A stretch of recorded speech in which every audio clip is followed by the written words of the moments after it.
Hello student, आज हमारी हिंदी साहित्य की क्लास नंबर 16 है। इससे पहले हमारी 15 क्लासें हो गई हैं। अगर आपने नहीं देखा है तो प्लेलिस्ट में जाकर उनको देख सकते हैं। ये क्लासें जो भी एचटेट हिंदी से तैयारी कर रहे हैं, टीजीटी और पीजीटी दोनों के लिए महत्वपूर्ण होगी। तो चलिए आज की क्लास को शुरू करते हैं। आज हम पढ़ेंगे निर्गुण प्रेम मार्गी काव्यधारा। कल हमने ज्ञान मार्गी जो काव्यधारा है उसके बारे में पढ़ा था। आज हम पढ़ेंगे निर्गुण प्रेम मार्गी काव्यधारा के बारे में। हिंदी साहित्य इतिहास के स्वर्ण युग भक्ति काल में निर्गुण भक्ति की द्वितीय धारा को निर्गुण प्रेम मार्गी काव्यधारा के नाम से जाना जाता है। इस धारा के जो अन्य नाम है वो क्या है? काव्य परंपरा, प्रेम काव्य, सूफी काव्य, प्रेमाख्यान काव्य परंपरा। रामचंद्र शुक्ल ने इस प्रेम मार्गी सूफी इसे क्या है? प्रेम मार्गी सूफी शाखा कहा है। डॉक्टर रामकुमार वर्मा ने इसको क्या कहा? प्रेम काव्य। गणपति चंद्र गुप्त ने रोमांसिक कथा काव्य और नगेंद्र ने प्रेमाख्यान काव्य कहा है। इस धारा के कवियों ने स्त्री पुरुष के लौकिक प्रेम के माध्यम से परमात्मा व आत्मा के अलौकिक प्रेम का निरूपण किया है। शुक्ल जी जहाँ ज्ञान मार्गी शाखा को अशिक्षितों की परंपरा घोषित कर उनकी रचनाओं को साहित्यिक नहीं मानते, वहीं प्रेम मार्गी काव्य परंपरा को शिक्षितों और विद्वानों की काव्य परंपरा ठहराकर उनकी रचनाओं को साहित्य के कोटि की रचनाएं मानते हैं। रामचंद्र शुक्ल ने प्रेमाख्यानों में वर्णित प्रेम को फारसी शैली से प्रभावित मानकर अभारतीय घोषित किया, किंतु डॉक्टर गणपति चंद्र गुप्त और डॉक्टर नगेंद्र ने प्रेमाख्यानों में वर्णित जो प्रेम है पद्धति को पूर्णतः भारतीय माना है। शुक्ल ने भारतीय प्रेम का आदर्श सीता और राम के विवाहोत्तर साहित्यिक प्रेम को माना है, जबकि प्रेमाख्यानों में वर्णित प्रेम विवाह क्या है? पूर्व समाज निरपेक्ष स्वच्छंद प्रेम है। ये दो नहीं, डॉक्टर आएगा। डॉक्टर गणपति चंद्र गुप्त के अनुसार विवाह पूर्व समाज निरपेक्ष स्वच्छंद प्रेम भारतीय साहित्य में अनादिकाल से वर्णित है। ऋग्वेद में उर्वशी पुररवा, महाभारत में नल दमयंती और राधा कृष्ण का प्रेम विवाह पूर्व समाज निरपेक्ष स्वच्छंद प्रेम है। प्रेमाख्यानों में विरह की व्याप्ति नायिका की अपेक्षा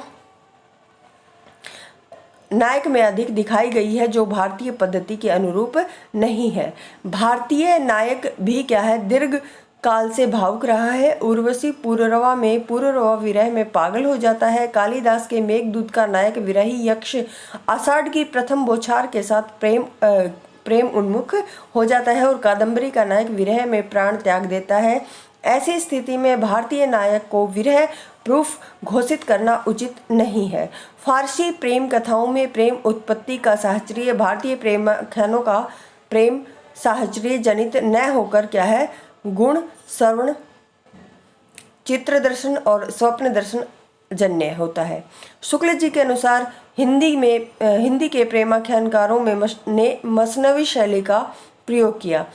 इस शैली में, कौन सी शैली में? मसनवी शैली के आरंभ में अल्लाह की स्तुति, उसके बाद पैगंबर तथा उनके 4 खलीफा मित्रों, शाही वक्ता, तत्कालीन शासक और गुरु की स्तुति पर क्या है? आत्म परिचय दे रचना के उद्देश्य पर प्रकाश डालकर कथा का आरंभ किया जाता है। मसनवी शैली में कथा सर्गों में विभक्त नहीं होती, सारा काव्य एक ही छंद में लिखा जाता है। अधिकांश कवियों के मुस्लिम होने का तर्क भी गले नहीं उतरता, क्योंकि शुक्ल के समय 8 प्रेमाख्यानों का पता लगा था। इसमें से 7 के रचयिता मुसलमान थे, किंतु अब 53 प्रेमाख्यानों का पता लग चुका है, जिनमें से 36 के रचयिता हिंदू हैं। डॉक्टर गणपति चंद्र गुप्त के अनुसार प्रत्येक दृष्टि में यह परंपरा पूर्ववर्ती भारतीय प्रेमाख्यान परंपरा की एक अटूट कड़ी के रूप में दिखाई देती है। आगे है सूफी साहित्य से संबंधित प्रमुख तथ्य। सूफियों का संबंध इस्लाम से माना जाता है। प्रमुख शाखाएं होती हैं कौन कौन सी? शरा और बेशरा। सूफियों की जो का संबंध था वो बेसरा शाखा से था। सूफियों में इस्लामिक कट्टरता का अभाव पाया जाता है। इस्लाम में पीर पूजा, मजार पूजा, तीर्थ, गीत, संगीत और आदि वर्जित है, लेकिन सूफियों ने इनको मान्यता दी है। भारत में सूफी मत का आविर्भाव 12वीं सदी के अंत से माना जाता है। कब से? 12वीं सदी के अंत से। भारत में सूफी मत के प्रवर्तक ख्वाजा मोइनुद्दीन चिश्ती माने जाते हैं, जो मोहम्मद गौरी के साथ भारत आए थे। और भारत में सूफियों की 5 शाखाएं हैं: चिश्ती, कादरी, सतारी और नक्शबंदी, सुहरावर्दी। सूफियों ने हिंदुओं और मुसलमानों को सांस्कृतिक स्तर पर एक करने का कार्य किया।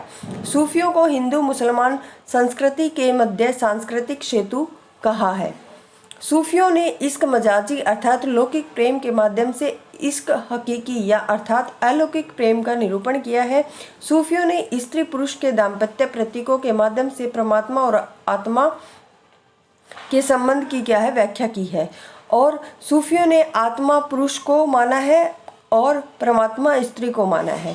सूफियों ने मानव जीवन की दो अवस्थाएं मानी है, फना और बका। फना का अर्थ होता है मानवीय दुर्बलताओं से मुक्ति और बका का अर्थ होता है ईश्वरीय गुणों की प्राप्ति। सूफी साधना की चार अवस्थाएं मानी जाती हैं, शरीयत धर्मशास्त्र अनुसार आचरण करना, तकीरत होता है संसार से विमुख होकर ईश्वर उपासना करना, और मारिफत होता है ईश्वरीय सत्ता का ज्ञान होना, हकीकत होता है ईश्वरीय सत्ता में विलीन हो जाना। और सूफी कवियों ने हिंदू घरों में प्रचलित प्रेम कथाओं को अपनी बात कहने का आधार बनाया। ज्ञान मार्गी व प्रेम मार्गी दोनों ही धाराओं का संबंध निर्गुण भक्ति से है, किंतु दोनों में कुछ असमानताएं भी हैं। ज्ञान मार्गी क्या है? अशिक्षित संतों की परंपरा है, जबकि प्रेम मार्गी कैसी है? शिक्षित कवियों की परंपरा है। ज्ञान मार्गी रचनाएं शुद्ध साहित्य की श्रेणी में नहीं आती और प्रेम मार्गी जो कवियों की रचनाएं है वो शुद्ध साहित्य है। संतों ने सद्दुखड़ी भाषा का प्रयोग किया है तो सूफियों ने अवधी भाषा का प्रयोग किया है। संतों ने मुक्तक व गेय शैली में अपनी रचनाएं प्रस्तुत की हैं, जबकि सूफियों ने प्रबंध शैली को अपनाया। गुरु की महिमा की प्रधानता दोनों ही धाराओं में पाई जाती है। प्रथम प्रेम काव्य, अब ये देखना है प्रथम जो प्रेम काव्य है वो किसको माना है। प्रथम प्रेमाख्यान के प्रश्न पर विद्वानों में मतभेद पाया जाता है, जो इस प्रकार है। डॉक्टर नगेंद्र ने असायत की हंसावली को माना है और इसका जो समय है 1370 है, और डॉक्टर रामकुमार वर्मा ने मुल्ला दाऊद की चंदाइन है और इसका समय 1379 ईस्वी है, और रामचंद्र शुक्ल ने कुतुबन की मृगावती को और इसका समय 1503 है। आचार्य हजारी प्रसाद द्विवेदी ईश्वरदास की सत्यवती कथा को माना है और इसका समय 1501 है। सर्वमान्य जो मत है वो क्या है? मुल्ला दाऊद की चंदाइन है, और रचना काल की दृष्टि से देखें तो कौन सा है? हंसावली को प्रथम माना जाता है। अब जो प्रमुख प्रेमाख्यान है और उनकी विशेषताएं, इनको हम अगली क्लास में करेंगे डिटेल में। अगर आपको क्लास पसंद आए तो चैनल को शेयर और सब्सक्राइब जरूर करें। धन्यवाद।